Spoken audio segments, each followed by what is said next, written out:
ఇది చర్లపల్లి జైలు లోపల. ఇక్కడ టెంపుల్ ఉంది లోపల. ఈ లోపల ఎంప్లాయీస్ క్వార్టర్స్ అన్నమాట ఇవి.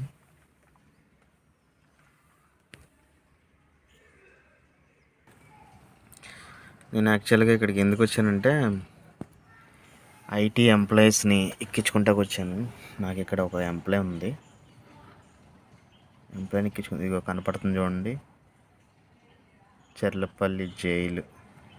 ఖైదీలందరూ లోపల ఉంటారని అనుకుంటున్నాను నేను. లోపలే ఉంటారు, ఇంకెక్కడ ఉంటారు కదా. ఇది క్వార్టర్స్లో ఉన్న వాళ్ళకి, పిల్లలు ఆడుకుంటాకి. ఆ కనపడే రెడ్ కలర్ గోడ ఖైదీలు ఉండేది అనమాట. అక్కడి నుంచి లోపలికి మెయిన్ జైలు. రెగ్యులర్గా వస్తూ ఉంటాను అనమాట పికప్కి. ఐటీ ఎంప్లాయీస్ ఉన్నారు. జైలు సూపరింటెండెంట్ వాళ్ళ డాటర్ అనమాట. Okay friends, bye.